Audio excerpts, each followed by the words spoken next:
funny.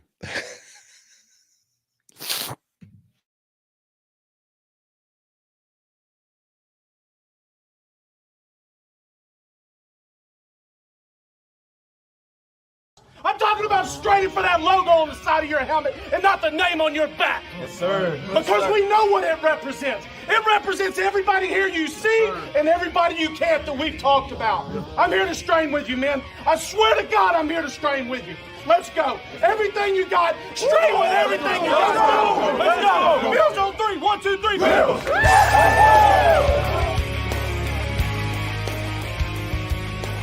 You're listening to the Off Tackle with John Fina show with your host, Joe Miller.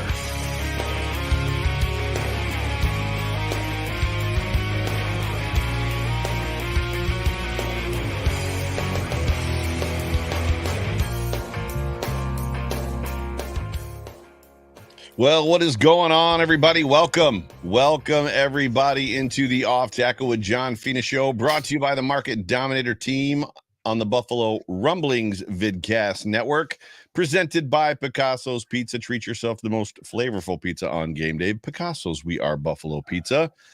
Shipping local and nationwide. Order online at picassospizza.net. I'm just going to say that we might need to get a Kleenex sponsor for just this show. John's going to go just jam them up inside there. Stop sniffling. I can't help. I got my snot rag here. Just, I'll try you to got use a it. chair that leans back. Just lean back and put your head up. You got a boom mic. Nobody needs to see your face. Just turn your avatar on, which is probably Bruce Nolan, but turn your avatar on and then just lean back. I'm just kidding. My name is Joe Miller. I'm the host of this here show, the Off Tackle with John Fina show, along with my sniffly partner in crime, John Fina, former offensive tackle for the Buffalo Bills. John, I would ask you, but I already kind of know. How are you tonight? That's so nice of you to just twist the knife into the guy who's sneezing. His nose is. I thought you said it was a boom mic. It is a boom mic. Yeah, I feel like the dog's ass. All right, come on. Wow. Thanks for rubbing it in. What does a dog's ass feel like? There you go. There you go. This is going to be a fun show, but hey, Mimi, it's the Vancouver Bills backers, baby. Stop bragging. I want that mug, she says. So welcome everybody to the show. Everybody that's climbing into the chat. For those of you that are listening to us in podcast form, we appreciate all of you. We are Super Chat Live, so if you've got one final comment or question for John Fina, who will sniffle his way through it, he's about to sneeze. Are you going to sneeze or are you just going to fake us out? Oh, he's got the mute on. No wonder we can't hear him. Well, I put the mute on because I thought it was going to sneeze. I'm a professional. Show's going to be amazing. Oh, yeah. That's great. We are Super Chat Live. Also, like and subscribe, whatever platform that you are on. This here is the final show of the 2022 Buffalo Bills NFL football season. That does not mean that we're going to be doing a show next week for 2023. We won't be back until, who knows, draft day maybe, but at least at worst case scenario, we will not be back until somewhere around the beginning of training camp. So for those of you that are tuned in, we appreciate you. We appreciate all of you hanging with us this whole entire year. It's been a really good year. And before we get started, we're going to talk about a couple different points. And one of those things is the most memorable things from this year. And we would love some feedback from the comment section. But before we do that, I'm sure you saw the news that Roger Saffold made the Pro Bowl today. Maybe that's why I'm not feeling well. Literally out of, I think, 58 guards, he was ranked 50th. It seemed, look, I don't want to bag on Roger. I mean, I had high hopes. I think that he would probably tell you that he had some snafus during the season. I don't like to call anybody out lest I be called out. But, a lot of the Pro Bowl voting is relationships and things of that nature. And, I follow him on Twitter and he's a great guy, But look, I don't want to pin a loss on Roger Saffold. I mean, the entire team, the front office, probably the training staff and the custodial team and the ticket office probably all could have done better to get that victory. But it was really a hard game to watch. And I know we already talked about it, but I'm still stinging like the rest of Bills Mafia out there. And watching those two teams last night didn't make it any better. Yeah, Maui Jim says that he's going to start hooking us up with some more swag. I'm in for that. Where do I send my address? People ask me all the time, and I'm like, I don't know how people get my address. I'm sure, there is no privacy anymore. Right. Unless you use Talos Data Security Data Protection. Shameless plug. So sorry. Not really. But people ask me, and I'm like, well, it's on the internet somewhere. So, don't make me do your work for you. Before we get through the rest of this show, let's go ahead and take the Market Dominator. A word from our title sponsor, John Spascheck, who we have texted and thanked graciously for his support all through this season. John is the man. We appreciate you big time. Hey, it's John Spascheck here with the Market Dominators team. We are so grateful to be sponsoring the Off Tackle Show with John Fina, hosted by our good friend Joe Miller. And I want to reflect on events last Monday night. I sat there live on the 40-yard line in Cincinnati. That's the wrong one. Let me find it. I was going to say, bro, that's the wrong one. But that is the wrong video. Uno momento, por favor. So like do something like take up some time or something like. Well, I would think that since you played that one, we should charge our good man Spascheck double, right? I feel like you guys Buffalo football family. I want to say thank you for tuning in to one of the greatest podcasts we have going today, the John Fina Show, hosted by Joe Miller. These are my good friends, and I really appreciate the way that they attack the podcast. They connect with you as a fan. They break the game down with excellence. They teach, they educate, and they bring fun to the table for us to experience a little bit more of our favorite Buffalo football team. So folks, this is what we do in real estate as the Market Dominator and the Market Dominators team. We bring to you not only fun, but we seek to educate, to advocate, to negotiate, and to dominate in this competitive market. So if you want to win the way our team is winning, you reach out to me directly and I'll respond. 716-570-3298. Let's go, Buffalo. That is John Spascheck and the Market Dominator team. If you are in the market to buy or sell a home, please give John and his team a call at 716-570-3298. And I apologize for having the wrong video posted, or I should say prepared. So, yes. So, live television. What are you going to do, right? But we appreciate you, John, and gutting it out for the team. John Spascheck or John Fina? John Fina. Well, Joe, outside of the season, you typically ignore my texts and phone calls. So I didn't want to miss this opportunity to say goodbye and cry a little bit. Full of crap. You're not wiping boogers in your eyes. I think you get pink eye that way. At this point, it really doesn't matter. I don't know. I'm just, wife's out in the backyard digging a grave right now. Just after the show is over, when we get 9:00 Eastern Standard Time, I'm just going to go in the backyard and lay down in the dirt. It's over. I am told that if you dig 6 feet into the earth, no matter where you are on the planet, that the temperature is the same. It's possible. I don't know. Maybe. I know the frost level, line frost, whatever here is 36 inches or 40 inches. So, right. Twice that. Well, I'll tell you, after last week, the frost level in Buffalo is about freaking 10 feet down. It's been a rough week for sure. It's been even rougher after watching the Kansas City Chiefs frequently get pressure on Pat Mahomes, or not Pat Mahomes, but Joe Burrow with rushing four. Yeah. Just kind of goes back into the whole. It was the way that they. So we're off. You skipped a segment. We're supposed to talk about all the great things that happened this season and the best memories. But it was very cool the way that they moved Chris Jones around. Basically, the only defensive lineman that any of us have ever heard of. 2nd round pick, Chris Jones. They kept putting him on the tight end, and the tight end could not handle him, and he just basically kept eating that guy's lunch all day long. Which goes to show you that the Bills didn't game plan at all for that football game.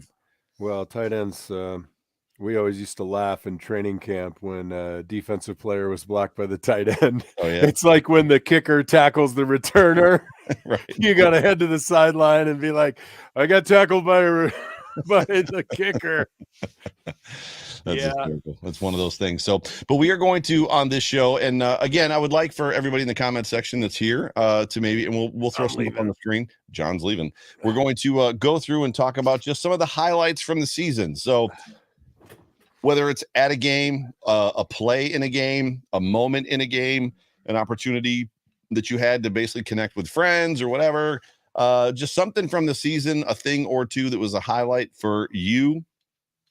And John, Mr. Sniffles, you have the honors. Yeah, well, number one was, despite the loss, Mimi and I meeting Bills Mafia and coming to the playoff game, and it magically snowed during the game, which is like perfect. People ask me, well, you must have played in a lot of those games. I think I was in 2. It didn't seem to happen when I played. We had crappy weather. It was cold, it was windy, it was rainy, but so from our warm vantage point in a suite, it was much nicer than being outdoors with Joe Miller. Right. But the overall experience of having Mimi there and taking her around the city of Buffalo and just, driving along Delaware Avenue and taking some of the side streets and just pointing at mansions and the restaurants, the places I used to go, and seeing our old friends in Buffalo and my new friends in Buffalo was fantastic. I mean, the tailgate with Mimi, I mean, she got to meet the people she interacts with, like Sarah Larson, who's wonderful, and Dan Freddy and Joe Miller. And I mean, the list goes on. Kimmick and Pam Adon. I mean, just forget it. I mean, everybody was wonderful to her, and thank you to everyone for that. And I have to say, seeing Jerry Ostrowski after all these years at the Kansas City game and seeing the entire Miller family and everybody that showed out for that, Alyssa Milano, or I always say Alyssa Milano. Yeah. Alyssa, that was probably number 2. Then I'd say the Green Bay game. It was a victory. I was here. That was awesome. And I just, the closer I get, the harder it is when we lose. And it's the closer to the fans, really. I mean, I'm no closer to the team than I was 10 years ago, much less, 10 minutes ago. Yeah, for sure. So being and feeling the emotions of all of the Bills Mafia, just all the quiet pain and the out loud pain. There's a certain beauty to that in a way. You bond in, I think, in sadness as much as you do in joy. So those are my highlights. As far as plays on the field, man, I don't know. I mean, the commenters are putting me in there, so we'll go. Oh yeah, let's see a lot of that. I get to go first. No, you're just the host. You played the wrong open. So Lauren, before I go, said that one of her highlights, John, was meeting me at the Rockpile tailgate. And Lauren, I remember that, and you're right, that was a highlight. That was a lot of fun, except for the fact that when I walked around the mud lot like 4 times because I couldn't find you guys. I'm like, what the heck? So it's right up against the fence. Like, yes, I walk. I'm just an idiot. So can we just leave it at that? Like, we'll just stop right there. I'm an idiot. So, but Lauren, it was great to meet you. For me, a lot of my greatest times this season probably were wrapped around tailgates and or gatherings, Bills Mafia gatherings. To your point, the Kansas City game was probably number 1 for me. That was just from the night that we flew in, and you guys had already had your fun, right? You guys had been down to the Bills backers bar. I forget what it's called there in Kansas City, and Joel Allen was doing karaoke, right? Yeah, that was hilarious. Yeah, but like even just to show up and I got to sit with Joe Marino. Joe Marino was there and just chat and talk and the night before and then the lead up to the game. I was telling somebody how just what an elite experience it is. The fact that you roll in and so our tailgate is elite. And I guess there's different measures or not levels, but there's different types of elite, right? Sure. There's something to be said to go to Orchard Park and, for a home opener by 8:00 in the morning, if it's a 1:00 game, or if it's a primetime game by, they're sending kids home from school like they did this year. And that whole entire area is just shut down. Like there's no cars anywhere. Nobody's going anywhere. Everybody's already there 6-7 hours beforehand. Kansas City, it was a cool experience to roll up whatever we were 6-7 hours beforehand and there was just a big giant line in the street where people had popped up their tents. Like they tailgate before the tailgate, which was kind of neat that they like all, I'm like, are they really setting up? Are they cooking food right now? And sure enough, they were. It was cool. But that whole experience, just the way that the whole, that we had a kind of our section, Kenny Pinto Ron was right there. The Southwest Missouri Bills backers were there. There was just a whole lot of people, and then our crew was there. And after a couple hours, our place was kind of the place to be.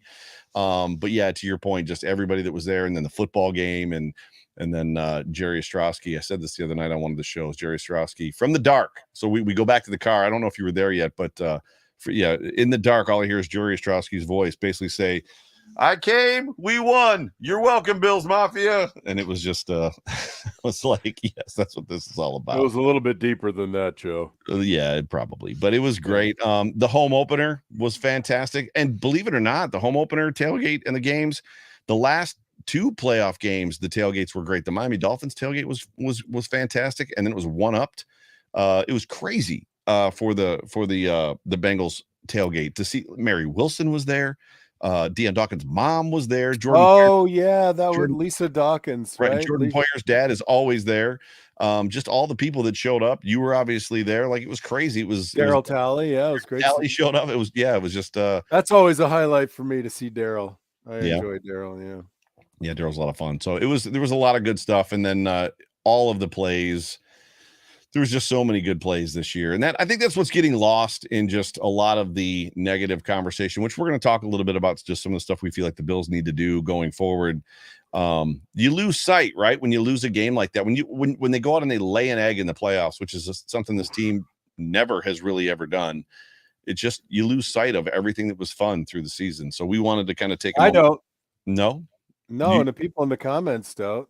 They're loving it, man. For sure. So let's what do I got here? So going through some of the comments, RJ Melville says, Naheem Hines kick return heard around the world. Where were you when that play happened? I was at home. No, wait. Where was I? Yeah, I was at home. I was in my truck. Oh, you really? That's awesome. Let me set it up for you. So I generally get home late from church. So I normally will pause the game and like get into it about quarter after or whatever, and then like catch up through the commercials. Well, John Murphy, as you know, had a stroke, and it was before that he had the stroke right before the Bengals game. So literally I was like, well, I want to hear what Chris Brown sounds like on the radio call. So I was in the truck and I stayed in the driveway. I got home a little bit early, stayed in the driveway just to hear the opening kickoff, because I wanted to hear him do a play-by-play, at least one. And sure enough, that was the one he did. That's amazing. Kidding me right now. So then I went in the house and like started it up. But yeah, that was an incredible play when you think about just the moment in time, what it meant, the fan base. I wish I could have been at the game, but I was not at the game. But absolutely incredible. So EB says that his twin sister saw her first game this year, and then the Gabe Davis 99-yarder will always be a great memory. Oh, yeah. Why can't they start every game with 2 99-yard touchdown passes, right? Yeah, I think the way to start every game is with a kick return for a touchdown, and then 3 and out for their offense, and then a punt return for a touchdown. Punt return for a touchdown, right? Yeah, and then after another 3 and out, then it's one play, 99 yards. One play, call it the 99-yard play. That always works. Yeah. Daniel Gowrie says, week 2, the number 1 seed in the AFC, the previous season, especially waving the white flag before third quarter, was even over. Did you want to say something to me?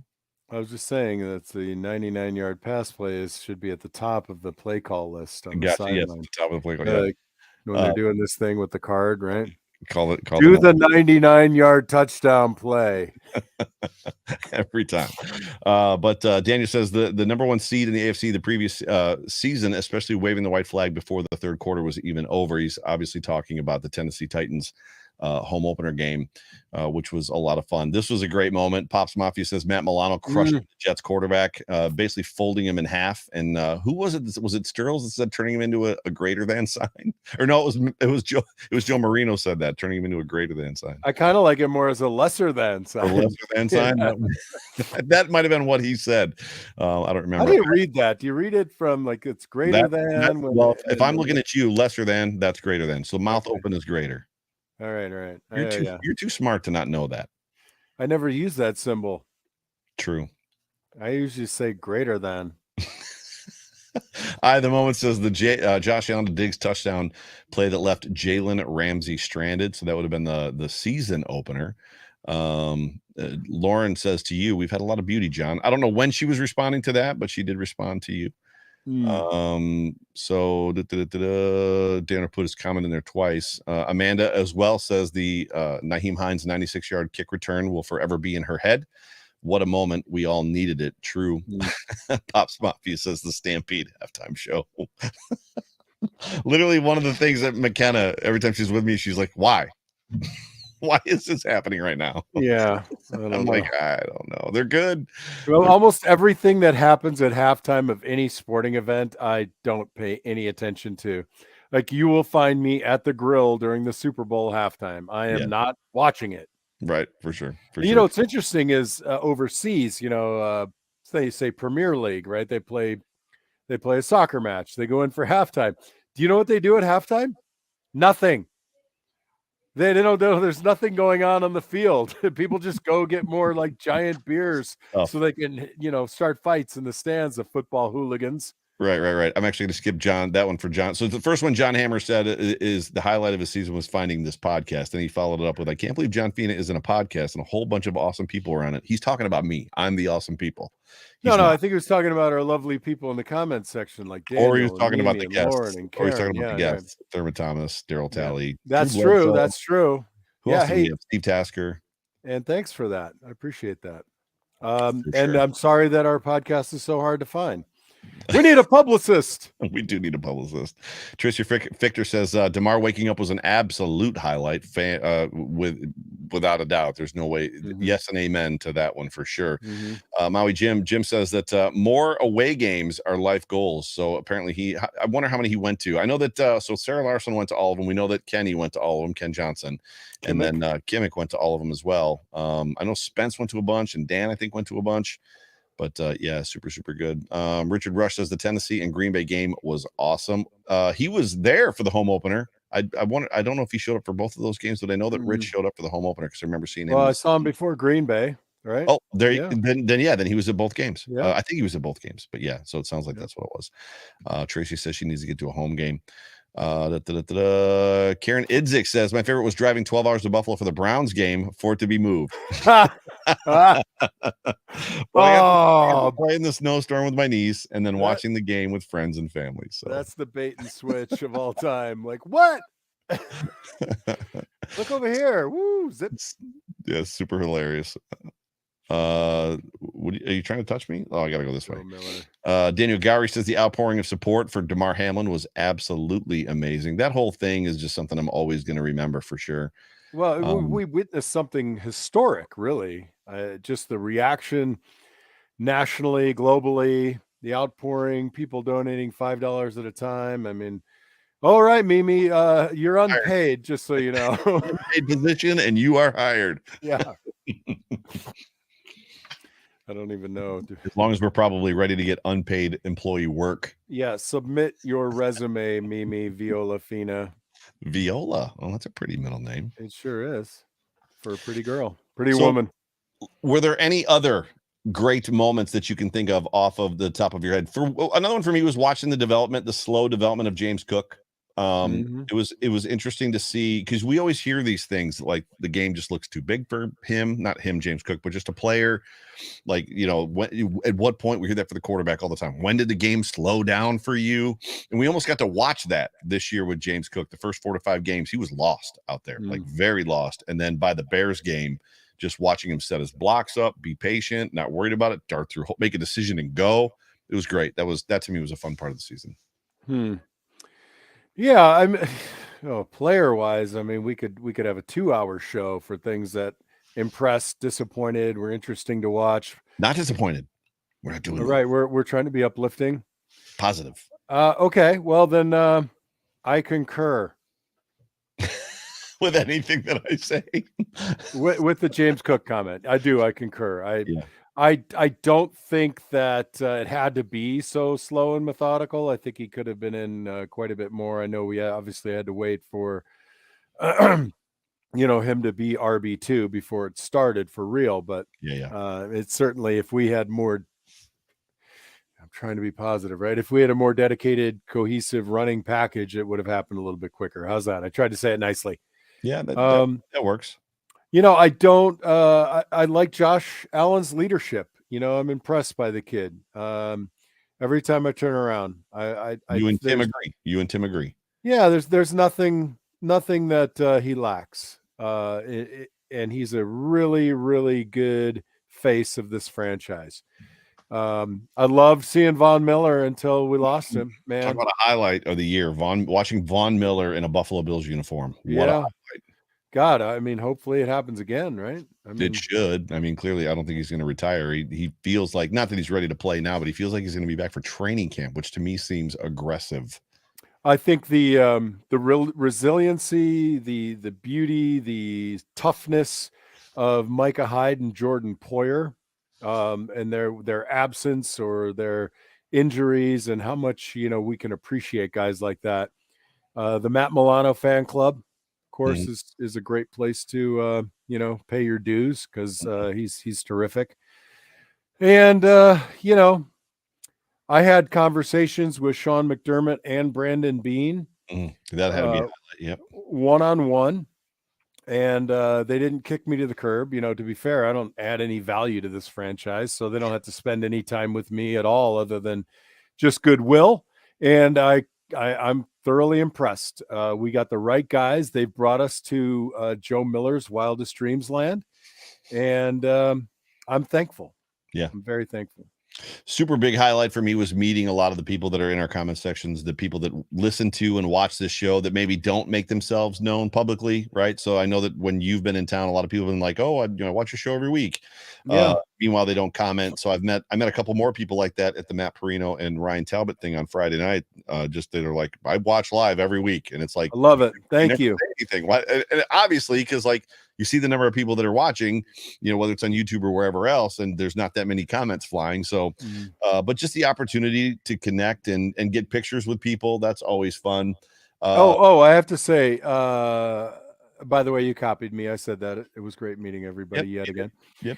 The people that send me this lovely gear, I mean, amazing people. I think that's Maui Mike. So that's Mike, or Maui Jim rather. That's Jim. Yeah. I mean, not just this gear, but some of the other gifts that I've received, and I try to wear them when I'm on, this hat from Drew and the mug and everything. I mean, it's a fun fact. I exhibit more Buffalo Bills gear now than I ever did as a player. If you came to my house when I was a Buffalo Bill, you would see zero things that represented the Buffalo Bills. That's amazing. When you were a player, so you you had to have workout gear, sweats, stuff like that, right? Not really. Starter jacket. I'd leave that down at work at the stadium. So what would you go? What would you go home in? With just a hoodie? A hoodie? So I treated my job with the Buffalo Bills as if I were, any other career. So I got up in the morning and, I got ready. I took a shower. I dressed for work. I dressed, like you always laugh at me when I'm in a game and I'm wearing chinos and a collared shirt, and you're like, dude, you're not an accountant. It's because on a text group you called me the Soch, going back to the Outsiders. Joe's the Soch. I'm like, I'm not the one there in khaki pants. So when I walked out of the building, other than some hulking fat guy, you wouldn't know that I was a Buffalo Bill. So I get there, then I get into my gear when the time is right, and then leave it all there. And Hojo and Woody, the incredible support staff, would make it clean for the next day or following day. Yeah. So there was an incognito on this team, but apparently you were incognito before Richie Incognito. Who was hilarious, by the way. I met him and Bruno got to meet him. And oh, really? He was awesome. Like, I think that really fired Bruno up. He was a great guy one-on-one. I know he's got, the issues of old, but my experience one-on-one was terrific. He lives right up the road in Phoenix. I'm gonna call the guy and see if he's still awesome. I'm sure he is. Get a beer with him. John Hammer wants to know soda pop. He wants to know if you ever went home in Zubas. I Zubaz. never wore Zubaz. We got to get John a pair of Zubaz. I don't even pronounce it right. So, dude, that was when you played. Those were the things. They were hammer pants, but Zubaz. I don't wear Zubaz. I don't do shots. There are a few things I don't do. You don't piss into the wind, probably, right? Because I don't play leapfrog with a unicorn. Never tug on the old man's cape. Or Superman's cape. Never tug on Superman's cape. Oops, that'd be bad. Jim Croce song. But no, there's just a lot of good stuff, highlights from the year. But as we kind of transition through, we wanted to spend a couple minutes just talking about just some of the positive things from the season, just because we've talked Bills Mafia has talked so much negative. But before we transition to our next segment, I'll say another positive thing is having House Capital and John Spascheck, the market dominator, supporting our show. It's been absolutely, it's been great. It's been humbling, and we try to deliver a product not just for you lovely people out there listening, but for our sponsors. Try to give a educated, decent opinion, observations, and you may disagree, and I don't care. However, when you're looking to buy a house, everybody's got a guy. You might need work done on the roof. There was a guy on my roof today. Second guy. I need work on my roof. So I got a guy for your roof. You need an inspection? Sure. Joe knows somebody. But when you're looking to get your financing together, you damn well better call Brian Belser from House Capital Corporation. He can be your guy, the guy, everybody's guy. They help make the mortgage process simple, hassle-free, and understandable, which is a Herculean effort. At House Capital, their preferred relationships with some of the top lenders give you the edge up in getting the financing you need. Take it to the house with Brian Belser and House Capital. House, a registered mortgage broker in New York State Department of Financial Services. All loans guaranteed through third-party providers, equal housing opportunity. House Capital in the 500 Pearl Suite, NMLS number 1549644.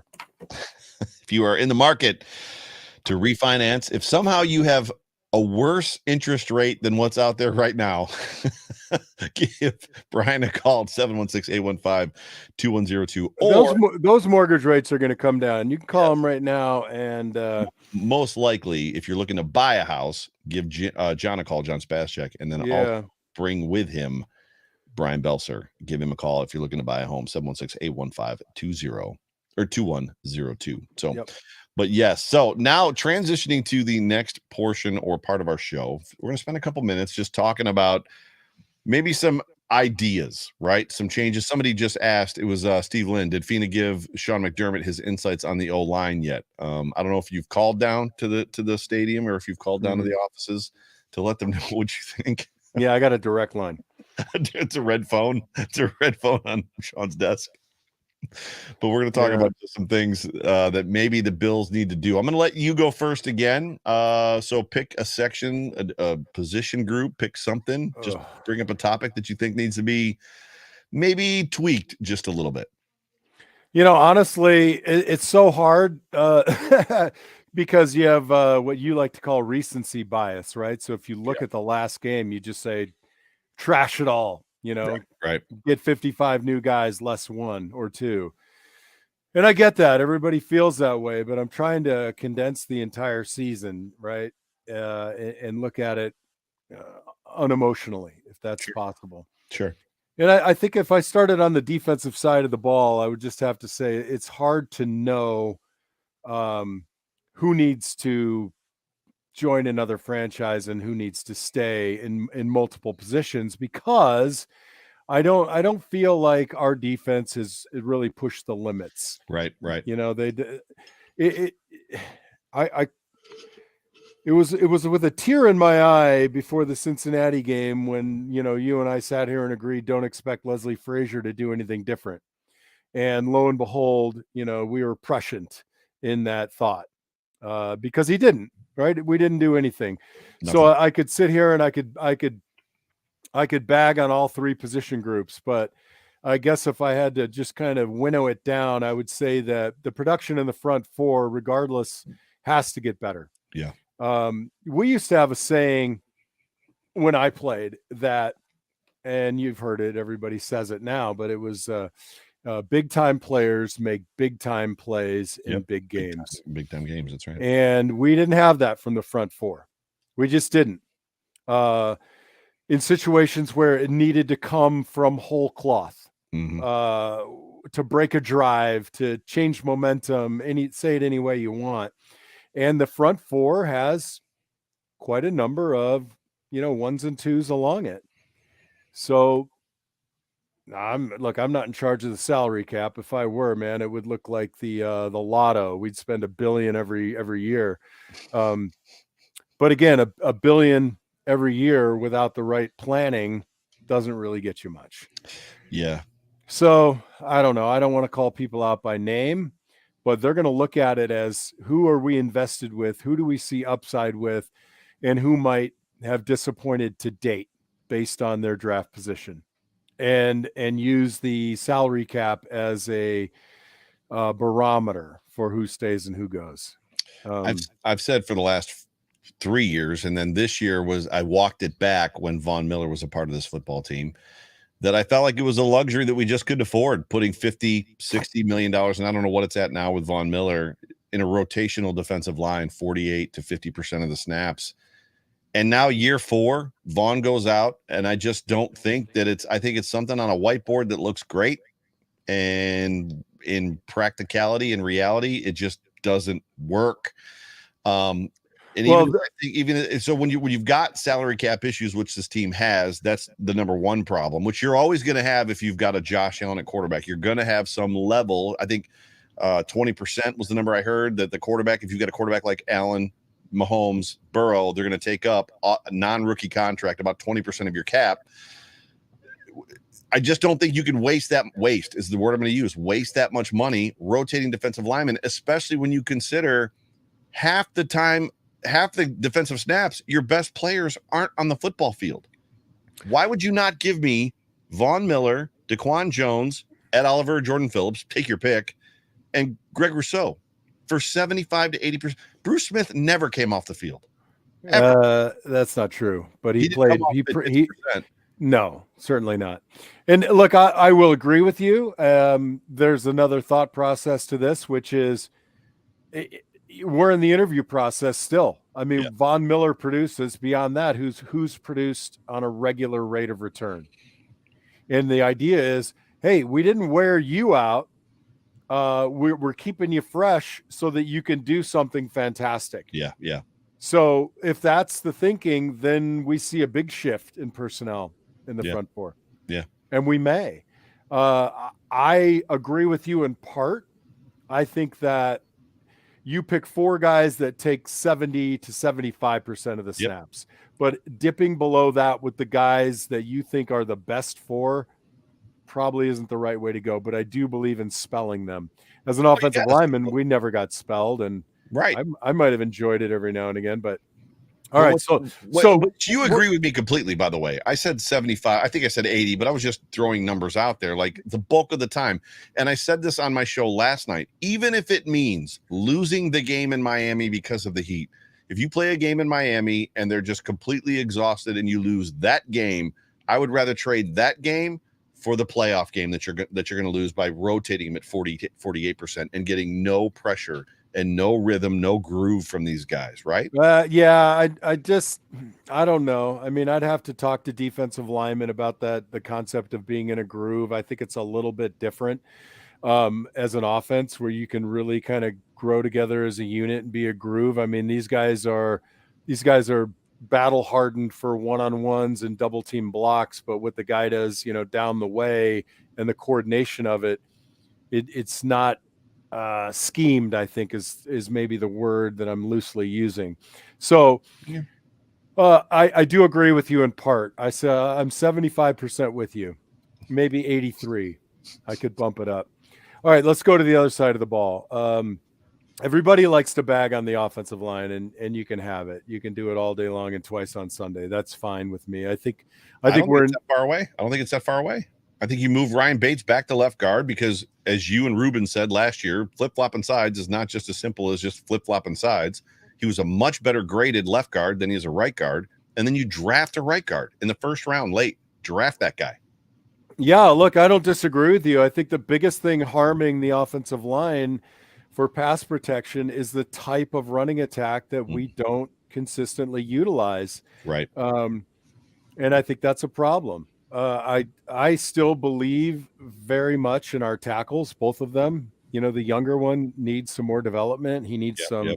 Yeah, I look at it like this. Like, I was just on the phone today with Pat Hill, who was my mentor, and look, I make no bones about it. Without Pat Hill, I'm not on this show. You don't know who John Fina is. Right.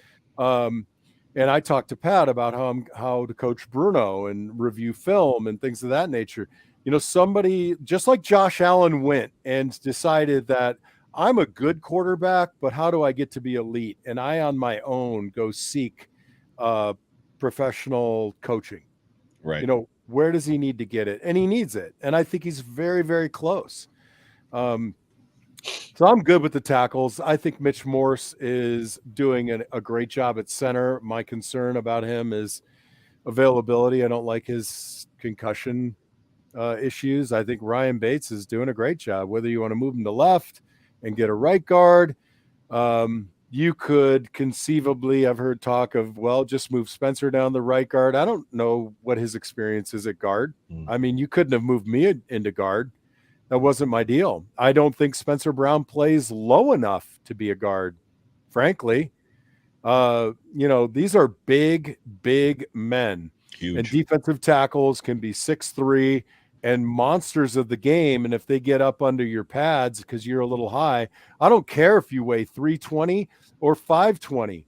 Those guys will leverage you and move you. Right. So, I mean, by and large, Spencer Brown needs to get better believing in his own strike. That's his issue. And look, if you don't strike as a guard, you're DUN finished. Yeah. So if you're not going to get inside hand up and get a punch and placement and take away the inside, you know, you're not going to play guard any better than you play tackle. Yeah, I was talking on the show last night, and I used one of your John Fina isms just about the fact that, and I think it may have been when we had Ostrowski on, and I think he agreed with you immediately when you said it. But when you talk about the type of offense that the Buffalo Bills run and the whole, like, there is no 3-5-step drop thing unless it's inside 2 minutes or inside the last 2 minutes of the game.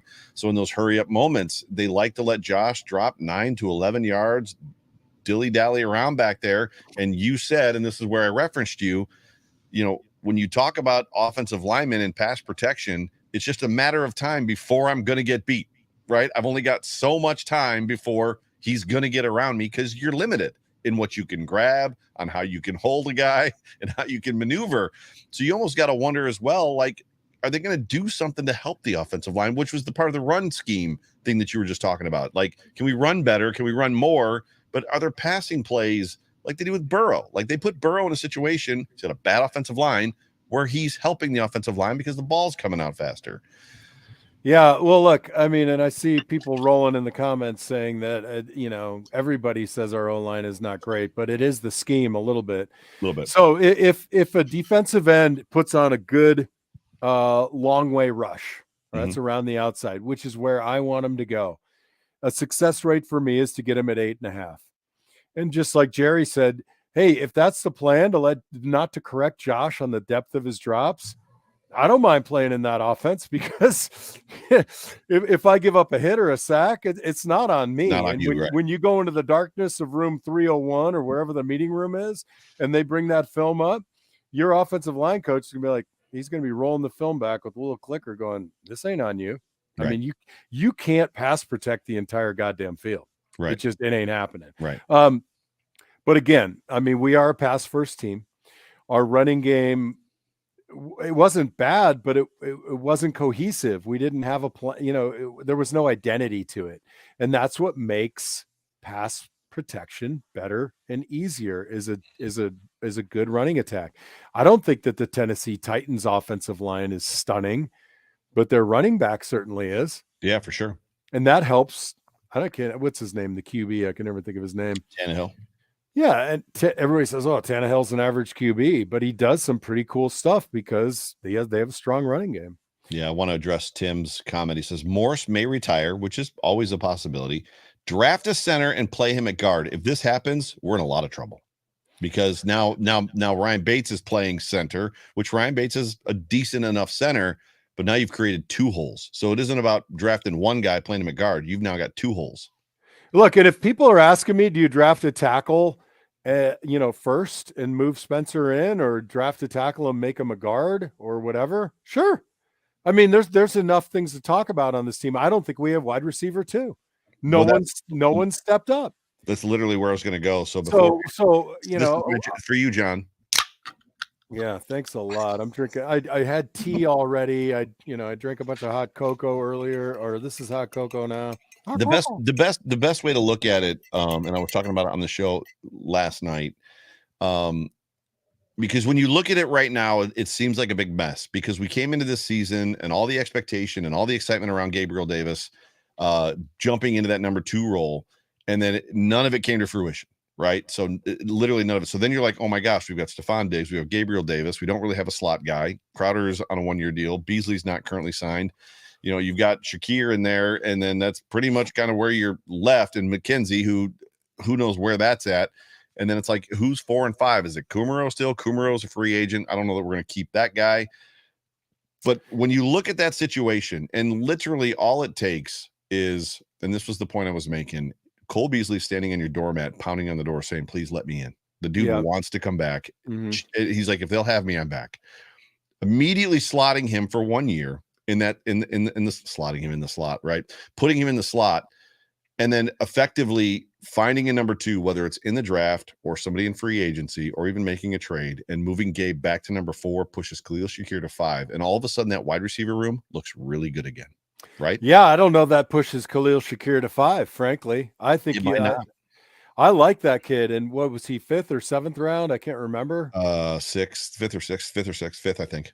Yeah, and that's the nice thing, honestly, about college football right now, is the number of receivers that are available is a lot. Now, that doesn't mean you're going to get Justin Jefferson in the 2nd round or 3rd round. But there are guys who can do the job. And look, I'm not saying Gabe Davis isn't skilled enough, right? But I don't know where the production fell short, but I have to think it's past the breastplate. And I'm not saying the guy doesn't have heart, but there's something missing, because the skill is there. Right. I mean, he's a great guy, and as far as the skill set goes, it's there. We need to see it. We need to see it. Come on. We definitely need to see it. I'm not sure that he can work off of double coverage. I'm not sure that he can work if he's being bracketed. I'm not sure that he can work if he's got the number 2 best corner, or the 1. We heard many occasions where they were taking the number 2 corner and a safety, bracketing Diggs, and putting the number 1 on Davis. And I just don't know that he is ready for that. Right. All right. Well, let's talk about bracketing yourself between the grill and a beer. How's that? I like it. Listen, I gave a shout out earlier about House Capital and John Spaschek supporting our show, and I didn't omit Iman Azizi and Q42 because I wanted to just do a special shout out to the guy who first recognized greatness in Joe Miller and decided to ride on his coattails and drag me along with him. So Iman, thank you for your continued support. I love your products, man. And just for everybody out there, just like we are talking about Gabe Davis, the Bills need to step up their game in certain areas, but you might need to step up your barbecue game. And if you're serious about it, step up your barbecue game with Q42. Now that we're headed into the off season, take some time, do a little studying, get your barbecue products, and let's explore the fresh flavors coming from Q42. It's authentic, it's original, it's award-winning, it's natural with no fillers, just like Bill's Mafia. All real barbecue sauces and rubs from South Buffalo. Q42. Go to Q42barbecue.com. That's QUE42BBQ.com. And Hulk Smash in Fina Show, all caps, as your coupon code, and save 33% on your order. Holy cow. It says 15% in the graphic. Well, I don't know about the graphic. I get a read. He emails me the read because he trusts me, Joe. He trusts me. That's fair. I think that's fair. So 33% from Iman. Thank you, sir. We hope to have you back next year. Yes. I know that even if you choose not to, I will still order your rubs and sauces. Same. So with the last 10 minutes of the show, we're going to talk about effectively just expectations for next season. Wait, I haven't finished on my assessment. So, by all means. well, I think Dawson Knox has to become a little bit better blocker when he's asked to block in the running game. Well, so does Khalil Shakir. Yeah, so does well, we did wide receiver group. But I like Dawson, and honestly, when he was drafted, a lot of people were griping, and I was talking to my buddy from Kenmore, and we both said, yeah, you know what? We like this pick. Well, I want to love the pick. Let's get some blocking going for you, Dawson. And again, with Dorsey. So I talked about Frazier with Dorsey. I mean, you know, we see these different packages come in. Sometimes we have a fullback, sometimes we don't. We see these, what I consider really bad running formations where we're bringing too many guys into block when they shouldn't. Clean it up, Dorsey. Figure it out. Figure out a way to expose the middle of the field. Take a look at some Kansas City film and see that every time Patrick Mahomes is scrambling, there's always somebody standing next to the sideline who's ready to receive a 6 or 5 or 8 yard pass. Figure this out. Decide, are we going to screen and get it right, or don't screen at all? Are we going to swing and throw the quick pass and block it and get 6 on first down? Then figure it out and get it right. Know the defensive personnel groupings, get better. I can't lay all this on the players. I think, and people talk about talent all the time. I think the talent is there. I really believe in the talent. Agreed. But I think that Cincinnati game was so flat, but it was not unlike some of the game planning in previous games that we discussed. So something has to break and get fixed. Yeah, one of my other highlights of the year was having Steve Tasker on the show, and you and I had already talked about it, and he finished my comment when getting to the wide receiver screen. I said, when you see how many wide receiver screens are run against this team successfully, don't you think? And he literally said the offense could run one, and I was like, yes, that. It was amazing. So the moment asks, who's RB1 next year? To me, they're going to draft a running back probably somewhere in the 6th, 7th round would be my guess, someplace late. It'll be James Cook. They'll probably ask James Cook to put 10 pounds on. So James Cook, it was I think Pamela was talking about it. James Cook is 1 inch taller than his brother, Dalvin, and he weighs 10 pounds less, which is why he looks thin. So they'll probably ask him to put on 10 pounds of muscle, which you might be able to speak to that. When the Bills drafted me and I got to training camp, I was 286 pounds. And by the time I became a starter, I played at about 300. And the following year, I typically played for 7 of my 9 starting years in Buffalo at 310, 308 pounds. Wow. So it's a maturity thing, guys. You know, some guys take longer to develop and gain weight, but I would agree they're going to put some mass on him. But isn't it almost impossible from the time you graduate college with all the stuff that's going on through your first rookie year to even like put on weight? I hear people talk, especially if you're playing a lot, that it's like almost like you need that first off season to kind of settle in, begin to understand how to eat, what to eat, how to work out, when to work out, that kind of crap. Yeah, I got to think that he got a lot of that at the school he came from. I mean, the kid played at Georgia, right? Yeah. So, I mean, that's not like Mankota State or anything like that, or Mankato. Or Wyoming. Right. So, look, it just could be a metabolism maturity thing. He'll gain the weight. Could he be RB1? Yeah, I mean, I like Singletary. I don't think that he has some of the excitement. He's gone. They're not going to re-sign him. And I think you don't re-sign him. Yeah. Yeah. So it's funny because NP86 says 300 pounds can't be healthy. You weren't fat 300 pounds. You were pretty svelte 300 pounds from the pictures I've seen, right? Yeah, honestly, I don't care. I mean, you could call me fat. My feelings aren't going to get hurt. I mean, I'm just so over the conversation. Oh, but you were a muscular 310. And I'm like, yeah. And I had 40 pounds of grease hanging off my belly. So. There's Pat Washington, right? Sam Adams, 340 pounds, and then there was John Fina, 320 pounds or 310. It was just I think you mean Ted Washington. Ted Washington. Yeah. No, Pat Washington was on this team as well.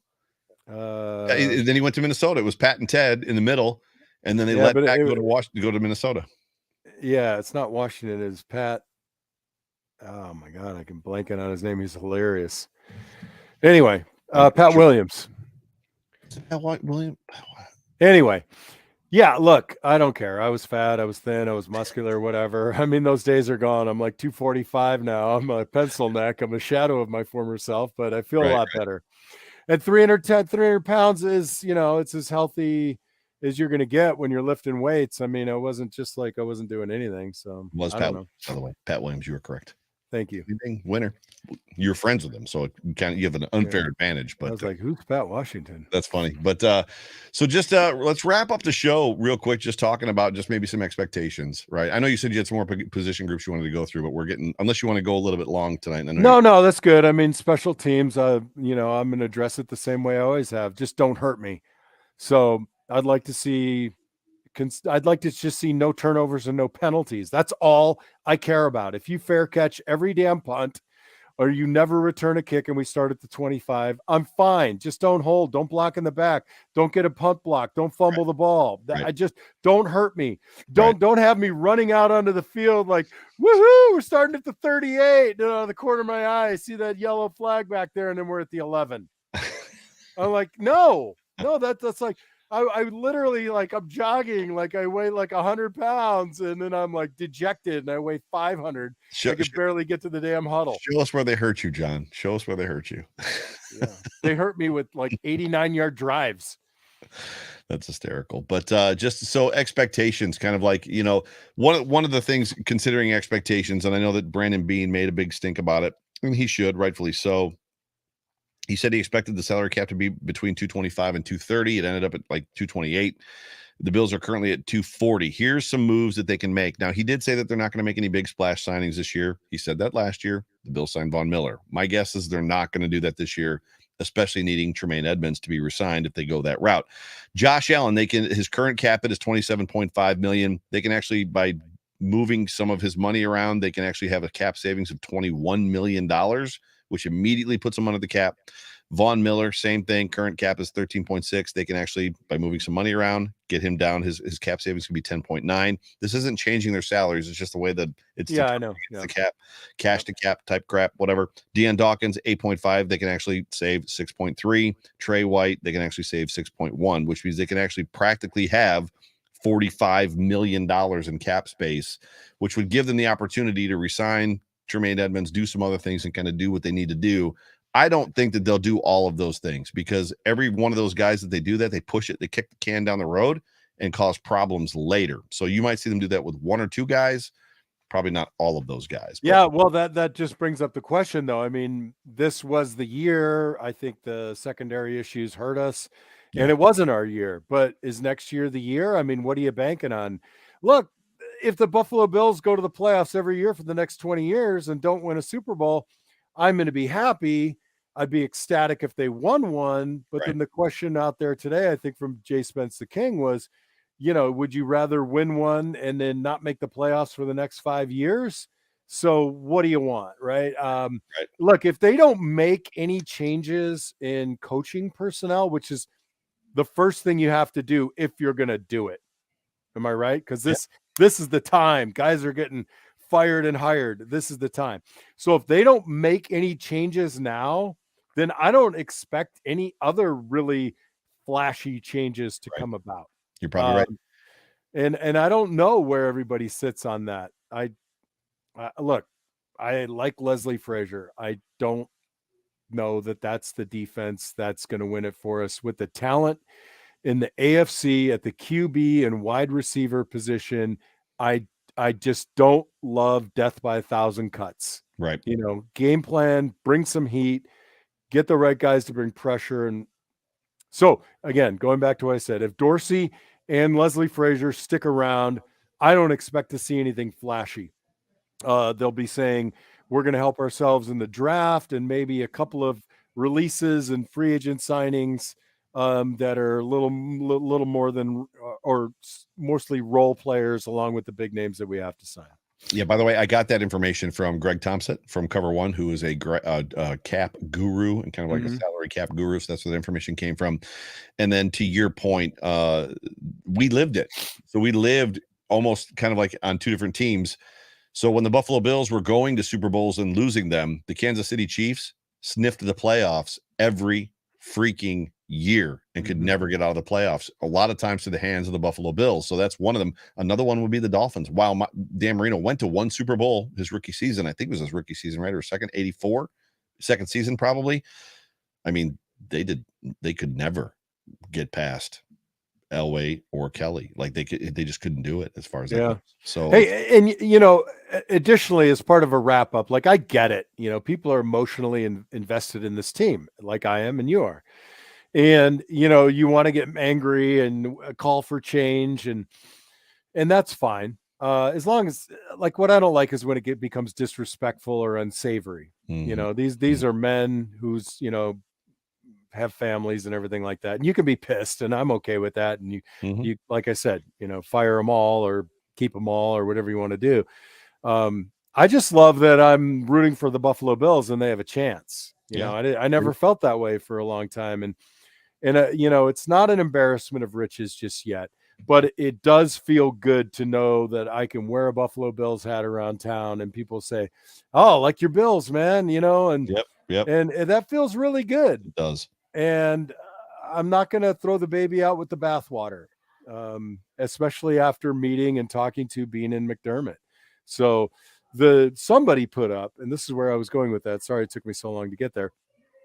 Somebody put up a kind of a summary of some of your more famous quarterbacks and head coaches and how long it took them to get there. Right. And in the back of your mind, we all know it. Everybody in the comments section knows how long it took Andy Reid and Peyton Manning. But when it was all lined up right there in one little tweet, I was like, holy cow, we got it good. Yeah. And I still got hope, and I'm still ready and raring to go. Yeah. The hard part is, being that Peyton Manning to Tom Brady, where you win 1 and Tom Brady wins 6 or 7, being that Dan Marino to Jim Kelly, where Dan goes to 1 before Jim's even in the league, and then Jim goes to 4 in a row. Like you just don't want to be that. You don't want to be that team. You don't want to be that guy. If you've got Josh Allen, you don't want to waste his talent. You don't want to waste his time. You don't want to waste his career not game planning on defense. And I think we don't even have this conversation if that Cincinnati game was close, win or lose. But that was a miserable game to watch. Maybe this is the shock they need, right? Yeah. Maybe this is them getting broken up with by their hot fiance who says, and now they're taking an internal look and they're like, I got to be better. Are you Joe, are you going to give the ring back? The ring has to come back. That's protocol. That's standard operating procedure. You don't get to keep the ring. You don't get awesome. So ladies and gentlemen, you have been tuned into all season long the Off Tackle with John Fina show, brought to you by the Market Dominator team on the Buffalo Rumblings Vidcast Network. Special thanks to the Market Dominator. Special thanks to House Capital. Special thanks to Q42. Super great just having everybody on this ride with us this year. Excited already for next year. Any final thoughts, comments? Keep the faith, keep your chin up. Watch hockey if that helps. It doesn't help me. It does help. Be a good citizen, be a good person. Keep that hope for humanity and your neighbor and your city alive, just like you did when it was Damar Hamlin. And let's gear up, let's load up, let's pay attention, let's be respectful, and for the love of God, go Bills. Yeah, for sure. Thank you to everybody. Tomorrow, Code of Conduct with Jay Spence the King. Wednesday, potentially Hump Day Hotline. I know Jay Spence the King is potentially traveling. I'm not sure. And I might actually not be available either. So we'll kind of see how that thing shakes out. Thursday, 3-man rush. And I believe Food for Thought is done for good. So there will not be a Friday show this year. But for me, for John, for Buffalo Rumblings, for the Market Dominator, for House Capital, for Q42, goodness gracious, for Mimi Fina, who's in the comment section, the lovely Mimi Fina, and everybody else. Go Bills. Go Bills.